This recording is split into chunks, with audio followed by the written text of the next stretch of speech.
За сайн байцгаана уу эрхэм үндэт үзэгчид сонсогчдоо. Өнөөдөр 2022 оны 4-р сарын 21-ний өдөр Дэлхийн бүтээл сэтгэлгээ инновацийн өдөр юм аа.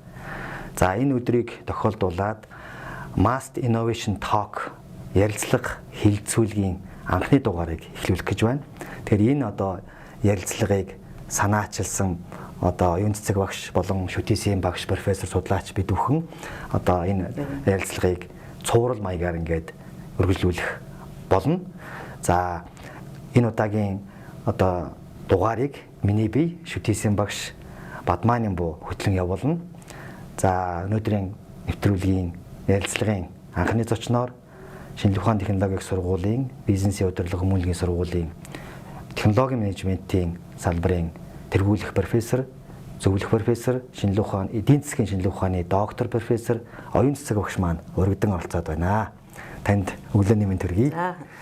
За тэгээд энэ Mast Innovation Talk энэ хэлэлцүүлэг ярилцлагыг санаачилсан хүний хувьд энэ ярилцлагын зорилго ач холбогдлын талаар та тодорхой тайлбарлаж өгнө үү? За баярлалаа та бүхэндээ. За тэгэхээр ер нь бол манай шинжлэх ухааны технологийн их сургууль бол Монгол улсын хамгийн том их сургууль. Олон зуун инженер техникийн ажилтнуудыг, инженерүүдийг бэлтгэсэн.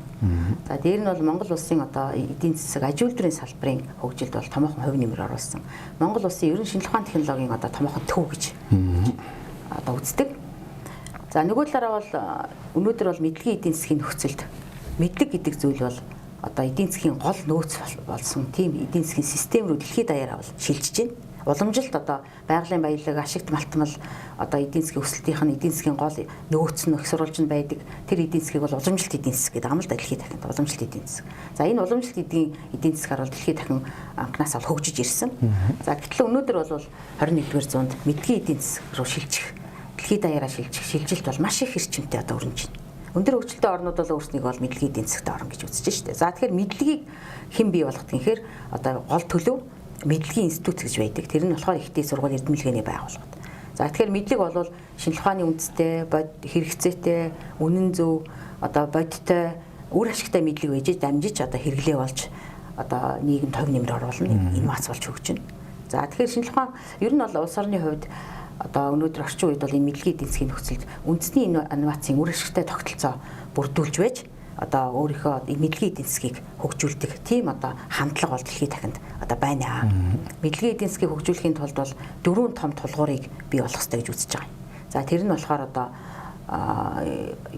тэр тулгуурынх нь нэг нь үндэсний инновацийн үр ашигтай тогтолцоо. За тэр дотор үндэсний инновацийн үр ашигтай тогтолцооны хүрээнд ер нь бол эрдэмтгэлгээний байгууллагууд, ихтэй сургууль, мэдлэгийн институтууд, ялангуяа техник технологийн чиглэлийн их сургуулиуд бол онцгой чухал үүрэг гүйцэтгэдэг. Өөрөөр хэлбэл манай шинжлэх ухааны технологийн их сургууль бол Монгол улсын үндэсний инновацийн тогтолцооны маш чухал тоглогч. Уураг тарих гэж харах хэрэгтэй. За бусад их сургуулиуд ч гэсэн чухал үүрэгтэйтэй гүйцэтгэж болохгүй. Гэхдээ манай шүтээс бол өөрөө шинжлэх ухааны технологийн их сургууль учраас техник технологи тийм ээ тэр чинь бол үндсэндээ бол хөгжил төвчийн тулгуур гол үндэс учраас манай шинжлэх ухааны технологийн их сургууль ялангуяа онцгой чухал үүрэгтэй. За тийм ч учраас бол энэ арга хэмжээг бол бид нар бас 2015 онд инновацийн 7 хоногийг санаачилж зохион байгуулж шүтээсийнхаа хүрээнд зохион байгуулсан байгаа. За түүнээс өнөөдөр яагаад энэ Mast Innovation Talk гэдэг энэ арга хэмжээг эхэлж гэнэ вэхээр Mast гэдэг үг маань англиар бол Mongolian University of Science and Technology манай шүтээс гэсэн үг нэг талаасаа. За нөгөө талаасаа англи хэлээр бол нөгөө ёстой гэсэн үг тийм Mast Innovation тэгэхээр инновацийг хийх ёстой гэсэн санаа авчиж байгаа юм. Тэгэхээр ийм хоёрдуул утгатай аятайхан ийм арга хэмжээний нэр болчихсон л доо Mast Innovation Talk гэх. За тэгээ багш нартайгаа хамтраад мэдээж эрдэмтдтэйгээ хамтраад ингээд энэ арга хэмжээг бол ер нь явуулах нь зүйтэй юм байна гэж бид нар л үтсэн. За тэгээд манай шинжлэх ухааны технологийн их сургуульд бол 2000-аад багш ажиллагчид 20-од мянган оюутан сурж байгаа Монгол улсын хамгийн том их сургууль. За тэр ихтгэл Аазда ер нь бас томоохонд ордог гэж би бас сонссон. За тийм учраас бол манай шинжлэх ухааны технологийн сургуулийн өөрийнх нь үүрэг, нийгмийн үүрэгээр ойлгож их байна гэж үзэж байгаа. Их үүрэгтэй байна гэж. За нөгөө талаараа бол манай шинжлэх ухааны технологийн сургуульд ажиллаж байгаа энэ 2000-аад багш ажиллагчид ялангуяа эрдэмтэд судлаач тийм ээ профессор багш нар бол үе үеийн профессор багш нар маш их оюуны бүтээлийг бий болгосон. жилд орог 20 патент манайх мэдүүлдэг ер нь бол. Тэгэхээр тийм одоо байгууллага байхгүй шүү дээ Монгол улсад. Ер нь байхгүй. За тийм учраас одоо салбарын ялангуяа аж үйлдвэрийн одоо салбаруудын бүх одоо эрдэмтэд судлаачид мэрэгчлүүд энд байж байна. Эрчим хүч, уул уурхай, тийм ээ, барилга, тээвэр, холбоо, мэдээллийн технологи, за тэгэл хөнгөн үйлдвэр, хүнс гэл тийм ээ. За тэгэл одоо хүмүүнлэг бас одоо манай энэ менежментийн сургууль тийм ээ. Гэх мэтлэнгийн одоо бүх салбарын одоо мэрэгчлэн бэлтгэдэг гол цөмн хүний нөөцн судлаачид нь энд байж шүү дээ. Манай шүтээс дээр байж байна. За тийм учраас энэ арга хэмжээний одоо үндсэн зорилго бол шүтээсийнхаа хүрээнд одоо хийгдсэн судалгааны одоо шийд бүтээлүүд, инновацууд, ноу хау тийм ээ, патент тэр зүйлүүдийг бол одоо нийтийн хүртэл болгох нэг талаасаа мэдээлэх энэ аюул чухал байгаа байхгүй. За нөгөө талаасаа бол энэ эрдэмтэд судлаачдаа бас сургуулийн ерөнхийдөө бол тийм ээ шүтээсээ эрдэмтэд судлаачдаараа дамжуулж одоо нийгэмд таниулах. Шинжлэх ухааны одоо мэдлэгийг түгээн дэлгэрүүлэх. Их сургуулийн нэг үүрэг л дээ, нийгмийн үүрэг. Ер нь нийгэмдээ хувь нэмэр оруулж одоо соёнгийг гэрүүлэх одоо мэдлэг зөв мэдлэгийг түгээх үүрэгтэй. Тэгээ тэр үүргийнхаа хүрээнд бол одоо бид нар бас ажил хийх хэрэгтэй байна гэж харж байна л да. Тэгэхээр энэ арга хэмжээний үндсэн зорилго бол ерөөсөө шүтээсийнхаа одоо эрдэмтэд судлаачдын оюуны бүтээлийг нийт түгээн дэлгэрүүлэх, шүтээс шинжлэх ухааны технологи их сургуулийн профессор одоо мундаг эрдэмтэд профессор багш нараа дамжуулж тэднийхээ бүтээлээр дамжуулж одоо нийгэмд сурталчлах. За тэгээд мэдээж одоо сурчлагаасаа гадна бидний энэ хилцүүлгийн явцад яригдсан энэ асуудлууд бол дандаа одоо мэдлэг шингэсэн үнэн бодтой тийм ээ тэр ноу хау тийм ээ тэр бүтээл тэр патентын тухай тэр судалгааны ажлын тухай байх учраас эндээс бас одоо манай сонсогчд үзэгчд маань мэдлэг олж авах ийм болцоотой болж байгаа. За ийм зорилготой мянган залуучууд одоо стартап эхлүүлэх гэж байгаа тий. Энэ одоо өөрсдөө олж авсан мэдлэг боловсролдоо тулгуурлаад судалгааны арга зүйг эзэмшээд судалгаа хийгээд судалгааныхаа үр дүнд тодорхой хэмжээний асуудал шийдэх юм гарц боломжийг нээгээд тэр нь инновац болж бизнес болж үйлдвэрлэлд нэвтэрч бодит үйлчлэгээ бүтээгдэхүүн болоод бизнес болоод улс орныхоо эдийн засагт хувь нэмэр оруулах. Энийг л одоо үндэс суурийг л одоо энэ ярилцлагаар л одоо тавих гэдэг нь шүү дээ тийм ээ. Яг энэ арга хэмжээг одоо чухлын их тийм ээ. Таниулан сурчлах гэдэг зүйл ийм потенциал байгаад байгаа юм байна гэдгийг залуус нийгэмдэд бизнес эрхэлж байгаа судлаач нар одоо судалгааны ажилд дур сонирхолтой залуусыг одоо өдөөх гал ирмэлцлийг төрүүлэх те ийм л одоо том зорилготой. Нөгөө талаасаа бол одоо сая бас өөрөө хэллээ нөгөө стартап эрхлэх гэж байгаа маш олон залуучууд бий. За тэр бизнес нь бол мэдээж одоо тодорхой нэг эдийн засгийн салбартай заавал холбогдож байгаа юм л доо. Эсвэл IT-ийн салбар те эсвэл одоо хүнс тийм ээ эсвэл одоо хөнгөн тийм ээ ноос ноолоор нэхмэлч гэдэг юм уу.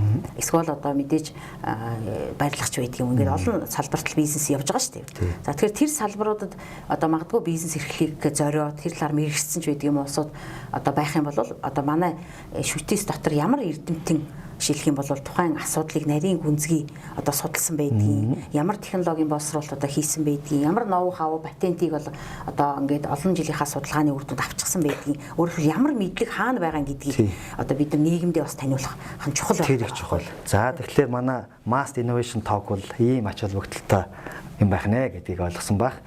За тэгээд дараагийн асуултыг би ингэж тамаас санагдлаа. Нэгэнт өнөөдөр дэлхийн бүтээл сэтгэлгээ инновацийн 7 хоног ингээд өрнөнөд явж байна те. Тэгэхээр энэ үгнээс эхлэе. Ер нь бүтээл сэтгэлгээ гэж юу юм? Инновац гэж юу юм гэдэг үг нь шүү дээ те. Зөвхөн миний ойлгож байгаагаар бүтээл сэтгэлгээ гэх юм бол яг уу нийтэд төгсөн нэг тодорхой нэг тогтсон тодорхойлолт ойлголт бол байгаа гэхээсээ илүү альва ажил одоо энэ уран сайхны илэрхийлэлээс асуудлыг шийдвэрлэх хүртэл энэ их өргөн цар хүрээнд л ойлгогдох хутган болоо гэж ойлгоод байна. Инновац гэхлээр бид нар бол мэдлэгийг мөнгө болгох гэдэг одоо шууд утгаар нь зарим хүмүүс хэлдэг те. Тэгэхээр энэ тал дээр бол та яг одоо мэрэгжлийн хүний хувьд, судлаач хүний хувьд одоо маш энгийнээр ойлгомжтойгоор тайлбарлаж өгөөч.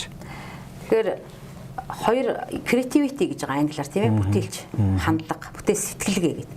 Creative thinking гэдэг бас нэг ойлголт байна. Бүтээлч одоо сэтгэлгээ тийм бүтээлч хандлага. Ер нь creativity гэдэг ойлголт маань бүтээлч яг орчуулад одоо үгийнхэн дээр тодорхойлт энтрийн судлаад үзэхээр бол бүтээлч хандлага юм байл л дээ. Бүтээлч хандлага, creativity гэдэг. Тийм байна. Илүү тэгүүлэх буухаар байна шүү. Хандлага байгаа. Бүтээлч хандлага юм байна.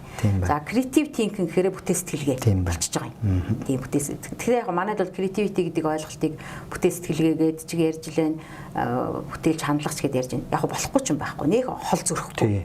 Ягаад гэвэл бүтээлч хандлагатай хүн чинь бүтээл сэтгэл хэтэл байгаа юм л да. Яг үнэ. Тий.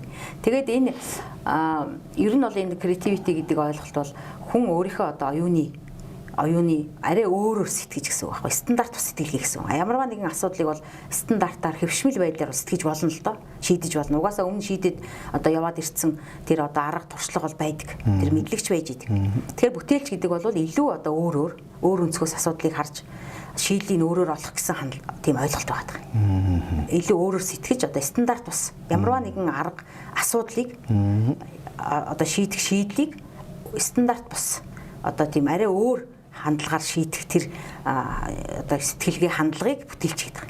Бүтээлч илүү бүтээн гэсэн утгатай шнэ тийм ээ. Илүү юм бүтээлч. Ер нь одоо энэ бизнес дээр ч гэсэн байдаг л хэвшимэл маягийг дагаад байвал ямар ч тэр одоо чинээс давсан үр дүн гарахгүй. Тэр шиг л үр дүн гардаг тийм. Магадгүй урсгал сөрөөд эсэргээрээ одоо эсрэг аргаар нь замаар нь явах юм бол наадах чи бүтээл сэтгэлгээ юм шүү дээ тийм ээ. Бүтээлч хандлага юм байна тийм. Одоо жишээлх юм бол жишээ сонирхолтойгоор гэдэг юм уу эсвэл бүр чаленж одоо тийм өөртөө илүү их тийм сорилт одоо би жишээлх юм бол оюутнуудаа тэрийг авч харсан тэрний төлөө ийм жишээ ярих одоо их дуртай л да одоо энэ хичээл заах явцдаа. Тэгэхээр бүтээл сэтгэлгээч угаасаа инновацийн үндэс байгаа байхгүй. Бүтээлч хандлагатай сэтгэлгээтэй хүн инновацийг бий болгоод байгаа байхгүй тий. Тэр логик нь тий. За тийм учраас эхлээд инновацийн өмнө бол заашгүй одоо бүтээлч сэтгэлгээ, бүтээлч хандлага энтрийг ярих нь одоо зүй ёсны асуудал. Яг бол суурь нь учраас. Тэгэхээр яг бүтээлч хандлагын одоо хамгийн зүгээр энгийн жишээ бол ийм байгаа. Жишээлх юм бол нэг ийм жишээ байдаг л да. Японы нэг компани одоо номхон талын нэг арлын орон руу гутал үйлдвэрлэдэг компани байсан гэж байгаа. Тэгээ кейсэлтэй энэ бол тэгээд хоёр одоо маркетингийнхаа менежерийг хоёр өнцгөрөн тийм ээ томилоод явуулсан байгаа. Номхон далайн нэг арлын одоо ийм халуун дулаан урамсгалтай гутал үйлдвэрлэдэг компани. За ингээд зах зээл судлаад ирээч. За нэг нөхөр нь одоо судалж чад ярьж ийн гинэ. За энд бол ингээ маш халуун юм байна. Жилийн 4 үйлрэлд бол хүүтэрдэг юм байна. За гутал энэ төр өмсөх бол ямар ч шаардлагагүй байна. Энд ерөөсөө ямар ч зах зээл алах гэж нэг нь бол тэр бол зүгээр стандарт сэтгэл юм байхгүй тийм. Ерөөсөө гутлыг бол одоо хамгаалах тийм дулаахан тийм л өмсөх стил гэж ойлгосон тийм стандарт сэтгэлгээ. А гэтэл нөгөө хүн болохоор за ингээд очиж судлаа. Энд бол маш халуун юм байна. Хүмүүс бол гутал гэж мэддэг юм байна. За ихтэй яг энэ нөхцөлд тохирсон гутлыг одоо хийгээд тэгээд одоо өөрсөнд нь ингээд гутлын яаж хэрэглэхийг одоо ингээд заагаад өгөх юм бол харин энд бол маш их том зах зээл байна гэж хэлсэн гэж. Тэгээ энэ бол бүтээл сэтгэлгээ. Асуудалд нөгөө стандарт бас хэвшмэл бас сэтгэлгээгээр хандахаар илүү их нөгөө нэг хүрээгээд хилчиж байгаа зах зээлийн боломжуудыг олж харах тийм ээ. Асуудлыг одоо арай өөр өнцгөөс нь харж зөв шийдлүүдийг олох ийм ухаалаг гэсэн үг тийм. Ухаалагтай шууд холбоотой болчихж байгаа шүү дээ. Смарт гэдэг чинь тийм. Бүтээл сэтгэлгээний үр дүнд бий болсон зүйл чинь смарт одоо ухаалаг болчиход байгаа байхгүй. Тэгэхээр энэ бол одоо шууд холбоотой. Тийм байна. Тийм. За нөгөө талаас инновац гэдэг манайд бол маш их одоо сүүлийн үед бол маш их ярьж байна. Одоо хүн болгон их мэддэг боллоо. Энэ бол их сайн тал тийм ээ. За 2012 онд бол Монгол Улсын инновацийн тухай хуульч маань батлагдчихлаа. За тэгэхээр инновацийг бол яг манай одоо тэр 12 оны анхны хуулинд бол мэдлэгийг баялаг болгож хувирах үйл ажиллагааг л томьёолцсон байна. Тэгэхээр энэ бол зөв л дөө. Тийм ойлгомжтой байна тийм. Маш ойлгомжтой. Ерөөсөө мэдлэгийг баялаг болгож хувирах тэр үйл ажиллагаа, цогц үйл ажиллагаа түүний үр дүнгэл инновац гэдэг байгаа байхгүй. За маш ойлгомжтой тайлбарлаа багш. За тэгэхээр ер нь бол энэ дэлхийн шинжилгээ ухааны технологи, инновацийн энэ одоо цар хүрээ, үр нөлөө ер нь хэр байна вэ? Монгол улс яг одоо энэ хандлагыг, энэ зарчмыг яг хэр одоо ажил хэрэг болгож хэрэгжүүлж, хөвшүүлж байна? Бодлогын хэмжээнд нэлээд баримтууд гардаг. Яг одоо бодит байдал дээр бизнес дээр энэ үр нөлөөгөө өгч гэнэ үү? За тэгэхээр яг миний хувьд бол 2009 онд үндэсний инновацийн тогтолцоо бүрдүүлэх онол арга зүйн асуудал Монгол Улсын жишээн дээр гэдэг сэдвээр бол эдийн засгийн шинжилгээ ухааны докторийн зэрэг хамгаалсан. Өөрөөр хэлбэл юу судалсан бэ гэхээр одоо инновацийн тогтолцоо механизм гэж юу юм бэ? Тэ инновацийн одоо арга технологи юу юм? Олон улсын туршлага нь юу байгаа те? За тэр ямар арга зүй одоо онол арга зүйн үндслээр одоо энэ инновацийн тогтолцоо гэдэг юм бүрдүүлэх хэрэгтэй мэй гэдэг. За тэгээд мэдээж одоо олон улсын практик тийм ээ энэ тренинуудыг бас нэлээд судалсан. За тэгээд Монгол улсын одоо үндэсний инновацийн тогтолцооны загварыг бас босруулж санал болгосон юм байна. Тэгэхээр ер нь инновацийг хөгжүүлэхийн тулд улс орон тэр мэдлэгийг одоо бүх төрлийн мэдлэгтэй шинжилгээ ухааны үндэстэй, үр өгөөчтэй, практик тэр бүх мэдлэгийг одоо яг хэрэглээ болгоод бодит хэрэглээ болгоод инновац болгож тийм ээ шийдэл болгож одоо тэр үйлдвэрлэлт нэвтрүүлж практик нэвтрүүлж хэрэглээ болгох тэр процесс үйл ажиллагаа чинь өөрөө бас нэг тийм удирдлагын онцгой арга механизмыг шаарддаг байгаа байхгүй. тэрийг болохоор инновацийн одоо тогтолцоо механизм хийдэг. Зүгээр нэг мэдлэг дамжаад одоо зах зээл дээр нэвтэрчдэггүй л дээ. Ягаад гэвэл тэнд бас дэмжлэг хэрэгтэй байдаг.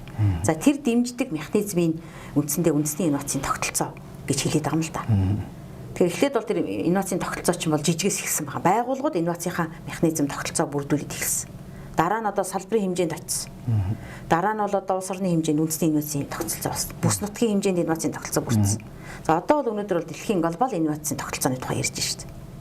Тэгэхээр өөрөөр хэлэх юм бол тэр мэдлэг гэдэг зүйл одоо амархан хэрэгждэг байсан бол манай энэ олон эрдэмтдийн бүтээл бол бүгдээрээ л хэрэглээ болцсон байж байгаа шүү дээ. Харамсалтай нь тэгдэггүй. Ягаад гэвэл зарим мэдлэг бол зах зээл дээр эрэлт хэрэгцээ нь олж хараагүй байдаг. Эрэлт хэрэгцээ нь одоо магадгүй бий болоогүй байдаг ч гэдэг юм уу тийм ээ. А эсвэл зах зээл дээр ажиллаж байгаа тэр үйлдвэрлэл бизнес эрхэлж байгаа хүмүүс нь хаана ямар мэдлэг байгааг бас олж харахгүй. Тэр хоорондоо холбогддог. Тэгэхээр энийг холбодог одоо дэмждэг тэр механизмыг л үндэстэн бүхэлд нь үндэсний хэмжээнд бүрдүүлсэн тэр механизмыг л үндэсний инновацийн тогтолцоо гэдэг юм байна. Тэгэхээр манайд одоо шинжилгээ ухааны технологийнхаа ололт энэ мэдлэг бүх зүйлийг одоо дамжуулж бодиттой хэрэглээ болгохын тулд бол одоо үндсэндээ инновацийн тогтолцоо бүрдүүлэх хэрэгтэй байна гэдэг утгаараа бол энэ үндэсний инновацийн тогтолцоо гэдэг асуудлыг бол бас барьж авч судалсан юм байна. За дэлхийд дахинд бол Global Innovation Index гэдэг одоо өрсөлдөх чадварын тайлангийн бас нэг том бүлэг үзүүлэлт болчихсон өнөөдөр эренбэлж байна. За тэр Global Инновацийн индекс бол үндэсний инновацийн чадварыг хэмжиж байна. Тэр маш олон одоо индикатор үзүүлэлтүүдээр хэмжиж тэр индексийг гаргаж байна л та. За тэгэхээр тэр одоо Global Инновацийн индексээрээ тэргүүлж байгаа орнууд дотор өнөөдөр одоо хөгжлөөрөө тэргүүлж байгаа нэг номерын Америк нэгдсэн улс, Япон, Герман гэдэг улсууд бол нэгдүгээрт энэ байхгүй байгаа юм л та. За ер нь Скандинавын одоо жижиг орнууд, Финлянд, Ирланд, Швед, тийм ээ, Швейцар гэх мэтлэнгийн одоо жижиг орнууд бол Global Инновацийн индексээр өнөөдөр тэргүүлээд яваад байгаа. За яагаад тэгэхээр тэнд бол маш оновчтой механизмыг л бүрдүүлсэн байна гэсэн үг.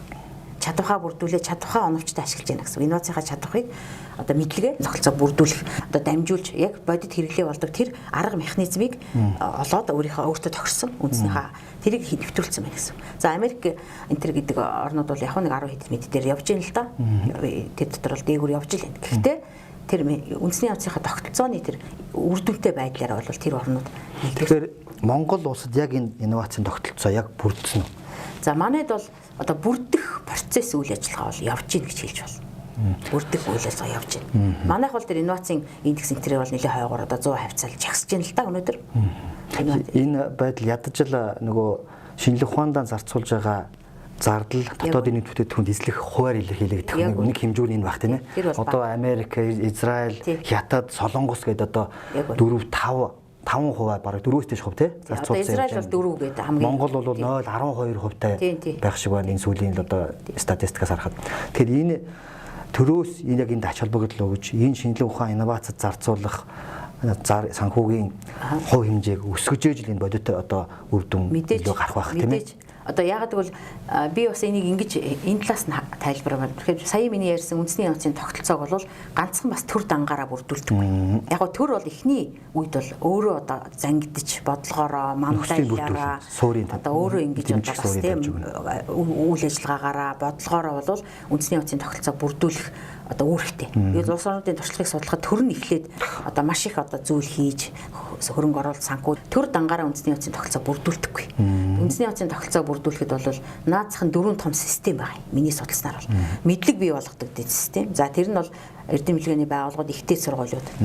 Шинжилгээ ухаан боловсрол дээд ер нь боловсролын салбар тэр чигтээ мэдлэг бий болгодог институт. За тэрийг хэрэгэлдэг одоо бизнес аж үйлдвэрийн салбар нь байж байна. За инновацийн үйлдвэрлэлийн салбар гэж байгаа. Энэ бол үндсэндээ бизнес бол аж үйлдвэрийн салбар. Тэр бол одоо мэдлэг хэрэгэлдэг салбар чинь тэр шүү дээ ер нь тийм ээ. За тэгээд тэрийг одоо борлуулдаг, арилжаалдаг инновацийн зах зээл байна. Эрэлт хэрэгцээ тий зах зээл. За тэгээд дэмжих дэд систем байна. Маш том систем. Дэмжих системийн одоо гол чиглүүлэгч, тоглогч нь бол төр өөрөө. За гэхдээ мэдээ төр дангаараа бас бүгдийг дэмжих боломжгүй. За тэр дунд нь нэг холбодог систем, дэд систем манай дутагдaltaй байгаа. Тэр нь бол инновацийн дэд бүтц гэж нэрлэгдэж байгаа. Англиар бол innovation infrastructure гэж байгаа. Тэгэхээр манайх бол одоо аж үйлдвэрийн дэд бүтц гэж ярьдаг шүү дээ, тийм ээ. Аж үйлдвэрийн одоо үйлдвэр явах чинь уур уусад, улаан цахилгаан, эрчим хүч, зам, тээвэр энтергээд энэ бүх зүйл чинь бас ингэж дэд бүтцэнд бүрдэж байж үйлдвэрлэл аж үйлдвэр амжилттай хөгждөг шиг инновац үндэсний онцгийн тогтолцооны инновацийн дэд үтц нь бүрдэж бас амжилттай явдаг. Тэр инновацийн дэд үтцийн элементүүд бол дандаа тэр мэдлэг энэ технологиг боожуулдаг, дэмждэг одоо хамгийн жижигээс нь эхлэх юм бол технологи бизнесийн инкубаторууд, за сүүлийн үед энэ co-working офисууд, стартапыг дэмждэг одоо баахан энэ нэгж зохион байгуулалтын бүтцүүд. За дээр нь одоо дээрээ том болоод явах юм бол технологи, шинжлэх ухааны технологийн паркууд, аж үйлдвэрлэлийн паркууд тийм ээ. За бүр томрох юм бол одоо инновацийн кластер тийм ээ, технополис гэж яриад байгаа тийм. За улс оронд бол ийм том одоо бүр кластер үүссэн байна л да. Инновацийн кластерууд бүр инновацийн одоо бүр хотхон энэ төр үүссэн явж байна л да. Инновац. Тэгэхээр эн чинь ингээд нийлжээж бүгдийг нийлүүлж ягаад энийг инновацийн дэд үтц гэдэг байна. Одоо тийм энэ дэд үтц угаасаа зайлшгүй л дээ. Одоо бид нар кластер гэдгийг бол их л ярьдаг боллоо тийм ээ. Нэг үеиг бодоход яг хүн болгоны толгойд бол одоо хамтархан чухал юм байна гэдгийг бол ойлгоод байгаа. Энэ бол нэг алхам. Гол нь энийг одоо яг ажил хэрэг болгох л ажил дутагдаад байна гэж би хараад байна. Сая би ингээд дэд үтц ярингуут одоо Солонгост би өөрөө биеэр явж ирсэн, Хятад явж ирсэн яг ингээд анзаархлаар Солонгост бол яг энэ дэд үтцүүдийг сайн тавьсан байт юм байна. Төрөөс одоо жишээлбэл нөгөө хийх ёстой зүйлүүд бодлогын суур нөхөрсүүдийг бүрдүүлчихэд тэгээд нөгөө дэд үтц гэдэг шиг энэ юм тавиад өчгөлөөр аяндаа тэр бизнесүүд чинь өөрсдөө энэ системийг ажилуулчихдаг юм байна тий. Тэгэхээр энэ хэлбэр рүү одоо бас багч гисэн алхамаар ортож байгаа нь бол бас сайн хэрэг. Гэхдээ энийг бол одоо илүү эрчимтэй явуулах хэрэгтэй байх гэж бодож байна. Тэгээд жишээлбэл одоо миний ойлголтоор инновац бол бас нэг тийм цоошин зүйл биш юм шиг байгаа юм л та. Социализмын үед одоо манайд аж үйлдвэр эрчимтэй хөгжиж явах үед тухайлбал одоо би өөрийнхөө салбар дээр бодъё л да. Жинхэнэ кластер тэнд ажиллаж байсан юм шүү. Одоо жишээлбэл анхан шатны үйлдвэрт ноос угаах үйлдвэр гэдэг том маш том зохицлоор үйлдвэр. Тэндээсээ эерх үйлдвэр нь ноосоо авдаг, угаасан ноосоо авдаг, анхан шатны боловсруулалтаас ноосоо аваад зөвхөн эерх үйлдвүүдээр нарийн эерх, хагас нарийн эерх, бүдүү эерх бүх төрлийн систем эрмэл уцаа хийдэг. Өөр юу ч хийхгүй. Тэгэнгүүт нь сүлжмлийн 1 2 дугаар үйлдвэр, нэхмлийн үйлдвэр тэр уцаа тэндээс авдаг. Өөрөөр хэлбэл дараагийн одоо дамжлага нь миний хэрэглэгч учраас нөгөө зах зээл хайж олох гэдэг асуудал байхгүй. Баталгаатай хэрэглэж ардталт нь байгаа. Ингээд хөрөлжүүлсэн учраас энэ их том аж үйлдвэр их эрчимтэй үжижсэн юм бол гэж бодоод байгаа байхгүй. Тэгэхээр одоо яг энэ чөлөө зах зээлийн системд хувийн өмчт одоо тулгуурласан энэ одоо бизнесийн орчинд энэ кластерыг яаж явуулах хэрэгтэй вэ? Тэгэхээр би сая бол хэлсэн кластер бол ер нь бол энэ инновацийн тогтолцооны одоо жижигрүүсэн хэлбэр. Яг сая ярьсан тэр үндэсний инновацийн тогтолцоо жижигрээд тодорхой газар нутаг дээр очиод тийм ээ тодорхой салбарт очиод кластер л гэж ярьж байгаа юм. За тэгэхээр кластерыг бол бас л олон оролцогч одоо тоглогчд тий өөр өөрийн үүрэгтэй оролцож бий болгодог. Тэгэхээр онойд одоо яагаад ингэж шинжлэх ухаан боловсролч байж гэн төрөнж ажиллаа лайн тэр үйлдвэр бизнесийн ч хөгжөөд энэ зах зээл нууганд бас байгаа лайн яагаад ингэ нийлээд үндэсний онцгийн тогтолцоо болохгүй байгаа юм бэ гэдэг асуулт яригдэн шүү дээ тий. Тэр дид үтс гэдэг юм бүрдэхгүй байгаад байгаа. Тэгэхээр энэ дид үтс гэдэг ямиг бол яагаад бас бүрдүүлэх ёстой гэхээр тэр оролцогч талууд инновацийн үйл ажиллагаанд оролцогч талууд өөр өөрийнхөө ажлыг хийх ёстой, үүргийг гүйцэтгэх ёстой. Одоо төр нь бол төрийнхөө л үүргийг гүйцэтгэх ёстой. Төр бол бодлогоо гаргана, эргэцэн орчноор хангана. Бизнес эрхлэх, тэр инновацийг хөгжих таатай орчингол төр бүрдүүлэх ёстой. Төр одоо урдуур нь орж бизнесийг хийдэг ч юм уу, тийм юм хийх ёсгүй. Тэгэхээр манайд яагаад байна вэхээр одоо тэр тоглогч яг өөрийнхөө үндсэн үүргийг хийхээ зэрэгцээгээр өөр бусдын үүргийг хийх гэж оролдоод байгаа учраас л замбраагүй болоод одоо өөр өөрийнхөө ажлыг сайн хийж байгаа. Чаддаг сайн хийх гэсэн үгтэй ер нь бол чаддаг сайн хийх хэрэгтэй. Тэгжээч одоо нийлж ингэж одоо миний механизм болж байгаа. За яг одоо нэгэнт одоо ингээд яг энэ процесс явагдаж байна л да. Энд одоо энэ инновацийн тогтолцоо дэд үтс бий болох одоо энэ процесс л одоо алхам алмаар яваад байна. Тэгэхээр одоо жишээлбэл хин нэг одоо хүлээлгүйгээр өөрөөсөө санаачлагаараа одоо энэ кластерыг үүсгээд явж байгаа бодит кейс жишээ одоо хэр байна одоо яг хэрэгжээд явж байгаа болон хэрэгжих магадлал одоо тун өндөртэй ч юм уу иймэрхүү салбарын кластеруудын жишээ байвал та хэлж өгөөч. Тэгэхээр ер нь бол манайд бас одоо юм байхгүй шээс үүсгэх санаачлагууд янз бүрийн одоо мэдээж төр засгаас ч гэсэн санаачлаад бас хийж байгаа юмнууд бол байна. За мөн хувийн сектор ч гэсэн бас өөрснөөс хувийн бизнес эрхлэгч ч гэсэн өөрснөө санаачлаад хийж байгаа одоо тийм оролдлогууд тийм ээ зөндөө байна. Ер нь бол өнөөдөр. За жишээлх юм бол манай Чацарганы кластер гэдэг тийм бас нэлээд амжилттай бас аваа эхлээд тийм янз бүрийн туршлага хуримтлуулад явж байгаа шиг байна. За манай ноос ноолрын салбар дээр бас одоо бид нар бас тийм ээ энэ кластерыг хөгжүүлэхээ зориод за тэгээд олон улсын байгууллагууд ч гэсэн тийм доктортой ноолбор гэдэг платформ байгуулад тийм. Тэгээ олон улсын байгууллагууд ч гэсэн бас ийшээ дэмжлэг үзүүлээд ингээд одоо үйлдвэрлэгчдийг одоо борлуулагчдыг маркетингийн мэргэжлүүдийн тийм ээ тэр экспортны одоо чиглэлээр мэргэжсэн хүмүүсийн за үйлдвэрлэгчдийн за эрдэмтэд судлаачдын тийм ээ за тэр бүх одоо менежментийн тийм ээ эдийн засгийн бүх хүмүүсийн ингээд талуудыг ингээд нэг дор төвлөрүүлээд за энэ дээр ингээд платформ үүсгэх ийм одоо оролдлогууд одоо үүсгэх санаачлууд бол явж байна. Эхнээсээ бол ингээд бас зөв суурин тавигдаад ингээд явж байна. Тэгэхээр энэ бол ингээд их амжилттай салбарт ингээд одоо ер нь хийгээд эхлэхэд бол мэдээж алдаа оноо гарна тийм ээ. Тэгээд явцын дунд суралцсан. Явцын одоо doing by learning by doing гэдэг байгаа шүү дээ тийм. Хийнгүүтээ суралцах гэдэг концепц бол маш чухал учраас энэ бол явж байгаа сайн одоо талтай гэж бас харж байна. Ер нь бол тийм. Зөв. За тэгэхээр одоо удахгүй эх 7 хоногт инновацийн 7 хоног болно. Энэ бас уламжлал болоод эх сард. Эх сард шуучлаарай 5 дугаар сар тий. Тэгэхээр энэ жилийн инновацийн 7 хоногийн онцлог нь юу байна? Зорилго нь юу байна? Энэ талаар та ярьж өгөөч. За тэгэхээр инновацийн 7 хоног гэдэг арга хэмжээг одоо 2015 онд бол санаачилж тийм ээ манай шүтээсээс санаачилж одоо зохион байгуулсан. За гол зорилго нь бол бас яасан бэ гэхээр энэ Монголынхаа инновацийн 7 хоногийн арга хэмжээний одоо тэр үүсэл хөгжил түүхийг ярихын өмнө талд бас энэ дэлхийн өнөөдрийн одоо энэ дэлхийн инновацийн бүтээл сэтгэлгээ инновацийн өдрийнхаа бас нэг түүхийг бас товчхон хүмүүст таниулах хэрэгтэй байх гэж бодож байна л да. За тэгэхээр дэлхийн World Creativity Innovation Week Day гэдэг ингээ хоёр юм байгаад байна л да. За энэ арга хэмжээ бол дэлхийн бүтээл сэтгэлгээ инновацийн одоо 7 хоног гэдэг өдөр гэдэг арга хэмжээг бол 2001 онд бол Канадын одоо судлаач Мэри Сегл гэж эмэгтэй бол одоо анх санаачилсан юм билээ. Өөрөө бол энийг бүтээл сэтгэлгээг судалдаг ийм одоо олон жил судалсан эрдэмтэн. Тэгээ энэ хүн бол ингээд судлаад тэгээд 77 оноос хойш судлаад одоо бүтээл сэтгэлгээний кризис гэдэг том бүтээлээ тойрсон юм билээ өөрөө. Бүтээл сэтгэлгээ кризист орчиж, хямралд орчиж гэж. За тэгээ яагаад ингэж яасан гэхээр ер нь тэр бүтээл гол үндсэн санааг нь хэлэх юм бол за маш олон бүтээл сэтгэлгээтэй хүмүүс байна. Одоо төрөлхийн бүтээл сэтгэлгээтэй хүмүүс байдаг шүү дээ тийм юмыг аягүй онцтой шийдчихдэг. За сураад бүтээл сэтгэлгээгээр суралцаад бас бүтээл сэтгэлгээтэй болцсон хүмүүс ч байна. Тэгэхээр энэ хүмүүс яагаад бүтээлч сэтгэлгээ гаргаж чадахгүй юм бэ? Яагаад кризис болж гэхээр тэнд нэг тийм асуудлууд үүссэн байна. Ялангуяа энэ мэдээлэх, хоорондоо харилцах, коммуникац хийх тийм ээ, мэдлэгээ хооронд нь шеэр хийх, дамжуулах тэр дор юм хийгээл яваад байдаг тий. Тэгэхээр нөгөө гадна талд орчинд юу болж байгаа юм. Ялангуяа одоо энэ нөгөө бүтээл сэтгэлгээний гол их сурвалж суурь нь бол эрдэмтэд судлаачид инженерүүд гол цөмөн шүү дээ тийм ээ. Зохион бүтээгчид энэ усуд шүү дээ юм л тийм ээ.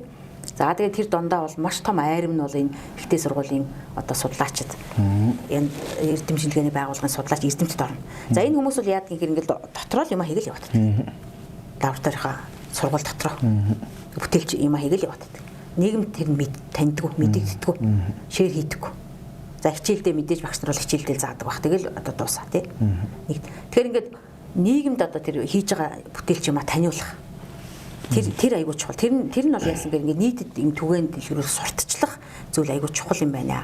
Тэнд нь бас төрөөс нь бас дэмжих хэрэгтэй байна. Өөрснөө ядаж тэрийгэ таниулах хэрэгтэй байна гэдэг тийм одоо дүгнэлт төрсэн байгаа юм л да. Тэгээд 2001 онд бол дэлхийн бүтээл сэтгэлгээ инновацийн одоо өдөр гэдэг юмыг бол санаачлаад тэгээд одоо зохион байгуулж агаад амжилттай Канадатаа бол ингээд нэлээд амжилттай зохион байгуулж агаад маш олон арга хэмжээ явуулж ингэж явж агаад тэгээд 2006 онд зөвхөн ганц өдөр бол хангалттай байна. Ерөөс 7 хоног болгоё гэдэг. Тэгээд 4 сарын 15-нд нас 21-ний хооронд болгоод өмнөх 7 хоногт нь болгоцсон гэсэн үг тийм одоо болгоод тэгээд 15-ныг яагаад сонгосон гэхээр Leonardo da Vinci-гийн төрсөн өдөр 4 сарын 15. Энэ хүн чинь бол агуу бүтээлч юм биз дээ. Агуу одоо бүтээлч тийм. Маш олон талын бид нар зураачаар нь мэддэг болохоос зохион бүтээгч, эрдэмтэн өстой мундаг хүн байсан гэж байна. Тал бүрийн авьяас одоо жинхэнэ бүтээлч хүн гэж хэнийг хэлэх вэ гэвэл одоо классик бүтээлч хүн нь бол Leonardo da Vinci юм байл л дээ.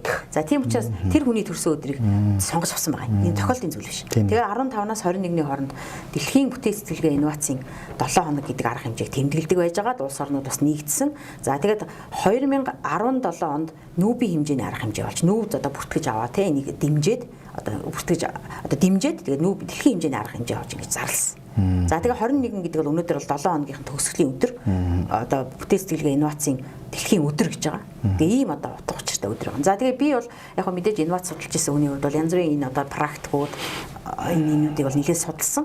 За тэгээд ямар ч байсан одоо Монголдо одоо яг энэ инновацийн 7 хоног гэдэг арга хэмжээг одоо хийх ёстой байна гэж. За бас нэг үндслэл нь бол нөгөө Парисын загварын 7 хоног гэж бас байдаг шүү дээ, тийм. Тэгээ одоо загварынхаа чиг хандлагыг ингээд тодорхойлдог. Одоо дэлхийн загварын 7 хоногоор бол одоо тэнд бол бүх зүйлүүдийг бүтэн жил одоо ингээд тий одоо бий болсон зүйлүүдийг ерөнхийд нь таниулаад загвар зохион бүтээгчд одоо бүх үйлдвэрлэгчд бүх хүмүүс ингээд тренд чиг хандлагыг тодорхойлдог шүү дээ. За тэрэн шиг яг энэ 7 хоногийн хүрээнд бол Монголд одоо ямар инновац, шинэ технологи, ноу хау юу бий болсон юм. Хэн юу хийгээд байгаа. Тэрийгээ одоо ингээд сурталчлалын нэгдүгээрт за дараагийнх нь ер нь цаашдаа яах юм гэдэг чиг хандлагаа тодорхойлох нь зүйтэй байна. Яг загварын 7 хоног гэдэг чинь. Тийм байна. Тэгэд энэ хоёр үндслэлээр бол одоо тэгээ 3 дугаарт нь бол мэдээж одоо би өөрөө бол инновацийг судалсан хүний хувьд бол ийм арга хэмжээ бол маш чухал ач холбогдолтой гэдгийг нь бол судалгаагаар бол одоо судлаад одоо туршлагаас олон улсын туршлагаас энэ төр нэгдүгээрт л ойлгосон. За хоёрдугаарт бол Монголынхаа судалгаа хийж байхад бол биднэрт энийг мэдээлэл солилцоо, мэдлэг шеэр хийх, одоо тийм хамтарч ажиллах. Энэ зүйл одоо маш чухал юм байна. Тэгээ ямар ч байсан нэг 7 хоногт одоо уулзаж бизнес эрхлэгчид нь одоо төрийнх нь тийм ээ, оюутан залуу суралцагчид нь, багш нар нь, судлаачид нь тийм ээ, бодлого боловсруулагч, хэрэгжүүлэгч бүх талууд одоо уулзаж бас нэг ядаж бие бинийгээ таньж авч тийм ээ, ингэж хамтарч ажиллах хэрэгтэй байна гэсэн тэр эхлэлийг одоо ер нь бол 50 үүднээс санаачилсан. За бас нэг одоо үндсэн шалтгаан бол шинжилгээ ухаан технологи их сургууль бол манай одоо түрүү хэлсэнтэй Монгол Улсын шинжилгээ ухаан технологийн одоо түүчээ том төв. Энэ сургууль одоо өөртөө байгаа энэ маш их ноу хав энэ зүйлийг бол бас мэдлэгээ бас нийгэмдээ түгэх хэрэгтэй байна гэгээд ингээд шинжилгээ ухаан технологи их сургуулаа бас сурталчлах тийм ээ. Нийгэмд одоо хийж байгаа эрдэмтдийнхаа хийж байгаа ажлыг танилцуулах энэ зорилготой ийм олон талын хэд хэдэн зорилготойгоор энэ арга хэмжээг бол санаачилсан. За тэгээд одоо бол өнөөдөр ингээд 15 оноос хойш тасралтгүй ерөнхийдөө баг зохион байгуулагдаж байна. Энэ жил бол ингээд одоо 8 дахь жилдээ 8 дахь удаагийн арга хэмжээ болох гэж байна. За 20 онд бол ковидын одоо цар захлын нөхцөлд бол одоо албан ёсоор бол бид нэг удаа бол зохион байгуулаагүй. За гэхдээ инновацийн 7 хоногийн хүрээнд бол маш олон арга хэмжээнүүд одоо зохион байгуулдаг. Тэрний нэг нь бол одоо OECD буюу одоо International Conference on Innovation Entrepreneurship Development гэж байгаа юм. За тэр хурлыг бол анханасаа зохион байгуулж олон улсын хурал хийсэн. За тэр хурлынхаа одоо call paper тийм ээ илтгэлүүдийн бүтээлүүдийн одоо юг зарлаад тэгээд одоо манайд бол шинжилгээ ухаан технологийн их сургуулийн бизнесийн удирдлага бизнесийн агсан түвшний сургуулиас бас менежмент ба инновац гэдэг мэргэжлийн сэтгүүлийг одоо хэвлүүлдэг. За тэр сэтгүүлийг бол 16 оноос хойш ингээд гаргасан. За тэр сэтгүүлдээ бол бид нар 20 онд бол одоо call paper хийгээд бүтээлүүдийг одоо аваад тэгээд ревю хийгээд хэвлэлцэн. Тэгээд тэр арга хэмжээ ерөнхийдөө одоо тасраагүй гэж хэлж болно. Тэгээд ямар ч нэг бүтээл нь хэвлэгдсэн.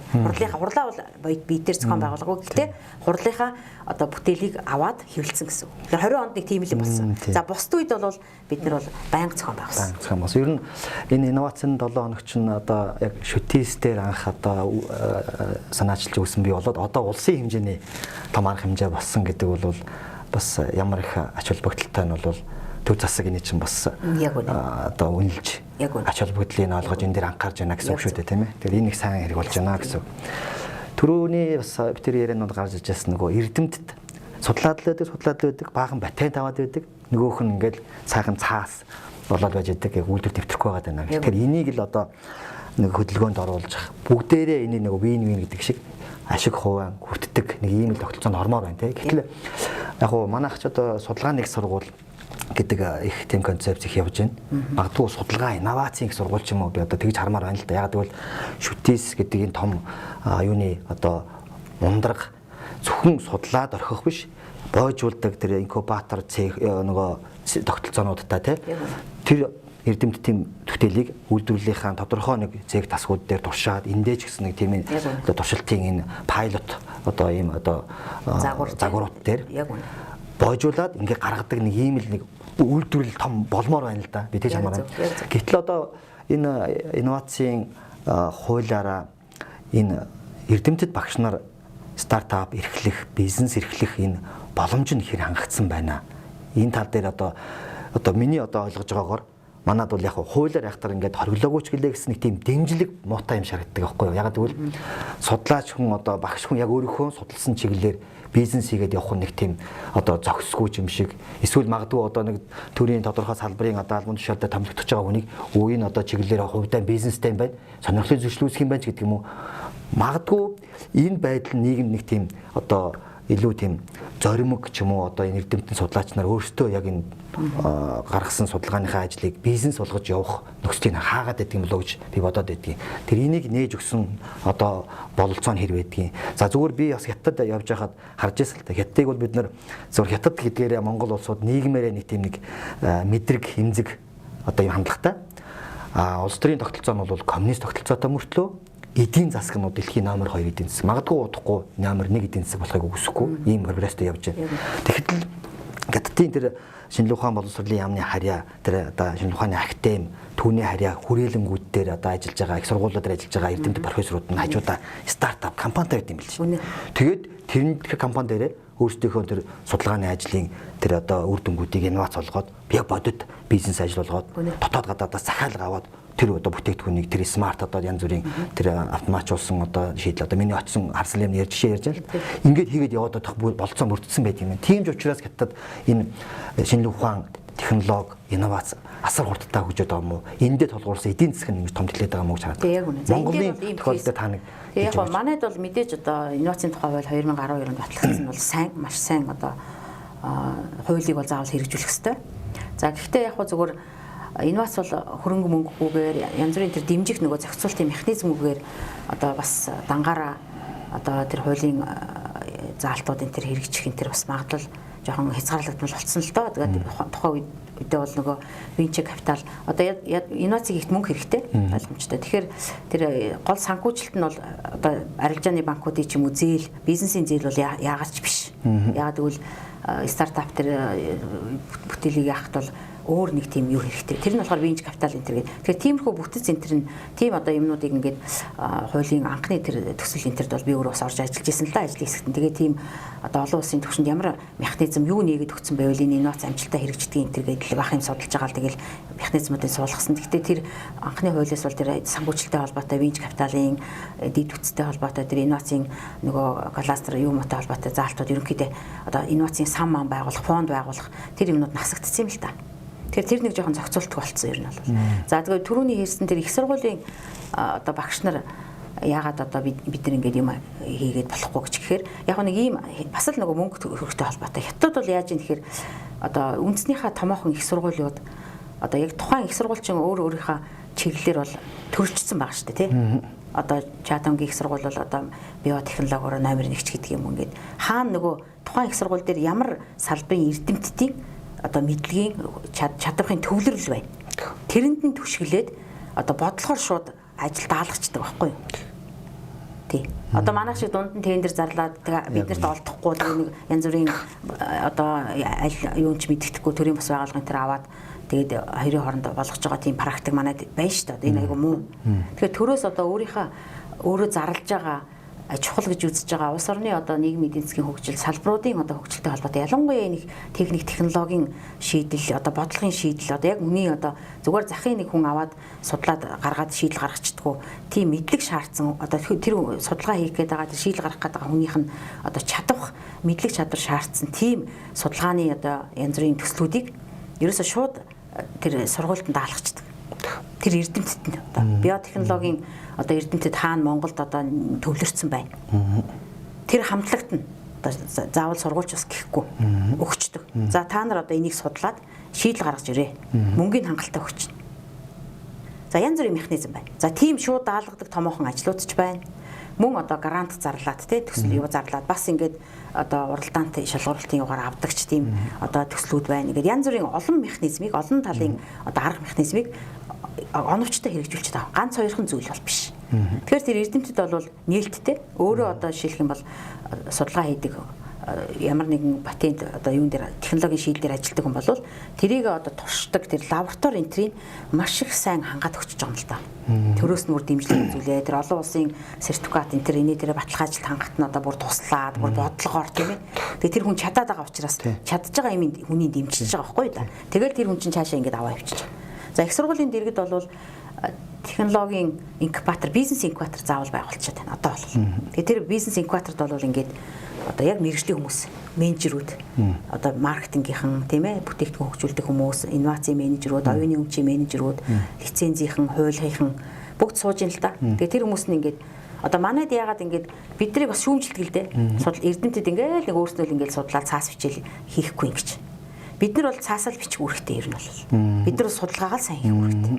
Үнэн зөв бодиттой судалгаагаа хийж л хийх үүрэгтэй. Өнөөдөр яаж яах вэ гэхээр нөгөө тэр дэмжих дид үтцсэн ч юм уу хүний нөөц нь ч байхгүй байгаа учраас эрдэмтэн хүн өөрөө бүгдийг хийх гэж гүгэл байхгүй юу. Өөрөө бизнесээ хөгжүүлэх гээд өөрөө компани байгуулад өөрөө одоо ингээд хүний яаж салхинжуулах уу гэж толгойн татвар яах вэ гэд ингээд яваад тахаар эн чинь болохоор болохгүй байгаа байхгүй. Тэр хүн чинь нөгөө ажил орхигдчихж байгаа. Тэр одоо тэгэхээр тэрийг олж хараад хажууд нь дэмждэг бүтэц бий болгоч. Одоо би бол жишээл 19 онд Тайваны шүтээс дээр шинжилгээ ухааны технологийн сургууль дээр бүтэн жил одоо зөсөн судаачаар аль да. Яг энэ инновацийн төв дээр одоо судалгааны ажиллаа хийгээд ирсэн л дээ. Тэгээ тэрэн дээр бол судалгаа яг Тайваны үндэсний их сургууль дээр шүтээс гэдэг чинь одоо маш том 6 давхар аягүй том технологи дамжуулалт төв байгаа юм.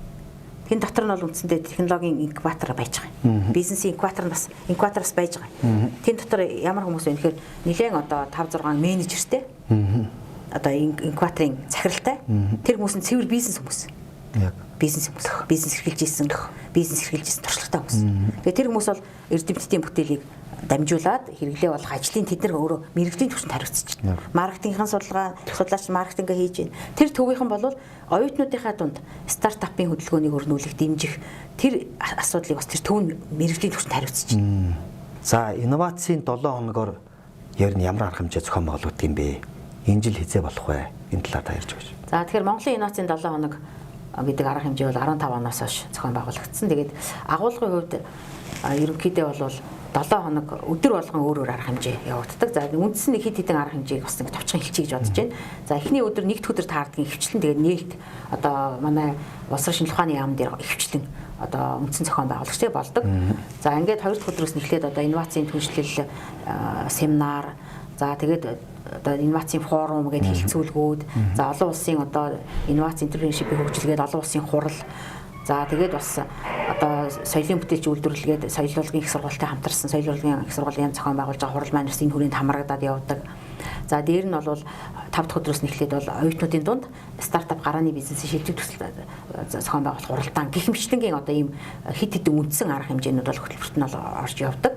За энэ жилийн хувьд бол 5 сарын 22-наас 16-наас 22-ны 7 хоногт бол зохион байгуулахаар одоо төлөвлөж байна. За энэ 7 хоногт утахгүй ингээ хөтөлбөр интернет эцэлэгдээд одоо тов интернет нарийн гарна. За энэ жилийн хувьд бол ерөн зүгээр жил болгон бол өөр өнгө төрхтэй олон өөр арга хэмжээнүүд нэмэгдэж ингэж цар хүрээнд хилж явж байгаа. За энэ жилийн хувьд гол онцлог нь саяын миний дурдсан одоо 4 том арга хэмжээ бол инновацийн үзэсгэлэн, за инновацийн одоо түншлэл хурал, Монгол дээр хийгдэх за олон улсын хурал, стартап гарааны бизнесийн хурал, соёлын бүтээлч үйлдвэрлэлийн хурал энэ төр маань болно уламжилж ёсоор. Гэтэ энэ жилийн хувьд бол бид нар бас юу санаачилж байгаа гэхээр хүн судлал, хүний хөгжлийн чиг хандлагаар бас нэг онл практикийн хурал зохион байгуулах гад одоо бас зохион байгуулалтанд ороод явж байна. За мөн одоо ноолуурын одоо бүтээгдэхүүн, шинэ бүтээгдэхүүний кластерыг хөгжүүлэх одоо үүсгэл санаачлага хийгдээд бас явж байгаа. Одоо нэмгэн ноолуурын бүтээгдэхүүн манай инкубатор доктор одоо Бадман Имбо доктороос өөрөө оролцсон байдаг. Ингээд тэр оюуны бүтээлийг бас хэрэглээ болгоод бүтээгдэхүүн хөгжүүлж байгаа. Одоо ийм туршилтын үйлдвэр хийж одоо урлан ажиллаж байгаа нэг ийм практик байгаад байгаа. Тэгэхээр энэ хүрээнд бол одоо Монголын ноолуурын бүтээгдэхүүнийг одоо дэлхийн зах зээл дээр үнцэнтэй болгох одоо эрдэмтдийн оюуны бүтээлийг хэрэглээ болгох үүднээс энэ одоо ноолуурын кластер үүсгэх одоо шаардлагатай гэж үзээд байгаа бидний хувьд. Тэгэхээр энэ кластерыг яаж одоо цааш нь үүсгэж хөгжүүлэх үү гэдэг дээр бол бид бас нэг хилцүүлэх семинарыг зохион байгуулахаар энэ жилийн хувьд төлөвлөөд зохион байгуулалтын арга хэмжээг одоо явж байна. Тэгээд та бүхнийг бол энэ манай одоо энэ арга хэмжээнүүдэд одоо идэвхтэй оролцоорой гэж урья. Тэгээд энэ арга хэмжээ бол ганцхан шүтээс дээр бол зохион байгуулагддаггүй. Одоо бусад одоо их сургуулиуд, Монгол Улсын их сургууль, Хөдөө аж ахуйн их сургууль, Батлан хамгаалах сургууль, соёл урлагийн их сургууль гэдэг олон сургуулиуд бас санаа идэвхтэй одоо оролцдог юм аа. Тэгээд дээр бас идэвхтэй оролцоорой гэж урья. Танхим ба захимаар зарим арга хэмжээнүүд хурал энэ төр бол ер нь нээлттэй явагдана тийм. За тэгвэл одоо сонирхсан хүмүүс жилеттэй оролцож болох нэ. За энэ удаагийн Mast Innovation Talk анхны дугаар маш амжилттай болж хөндөрлж байна. За профессор оюун цэцэг багш маань энэ бүтээлч хандлага, инновацийн 7 хоногийн одоо энэ талаар ойлголтуудыг өглөө, ач холбогдол зорилгыг энэ талаар ярьлаа. За ингээд одоо энэ инновацийн талаар олон улсын чиг хандлага, туршлагыг хуваалцлаа. Монголд одоо бас хөгжих боломж, нөхцөл, суур одоо боломжуудыг цаашдын ирээдүйн одоо яах ёстой юм бэ, тий? Яаж ажиллах вэ гэдэг одоо арга зарчмаас бас ярьж өглөө. За ингээд одоо Монголд одоо энэ инновацийг хэрэгжүүлж байгаа бодиттой кейс одоо туршлагуудыг бас жишээ болгож ярьлаа. За ингээд одоо төгсгөлд нь удахгүй зохион байгуулагдах инновацийн 7 хоногийн талаар энэ одоо хөтөлбөрийн агуулгын талаар бас ярьлаа. За ингээд бидний энэ mass innovation talk ярилцлага үргэлжлэн дараагийн дугаар хүртэл түр баяртай. Баярлалаа. За баярлалаа. Баян зүгчтэй маш баярлалаа. За баярлалаа. Бадман Нямбуда баярлалаа. Сайхан хөтлсөн Бадман Нямбуда баярлалаа. За.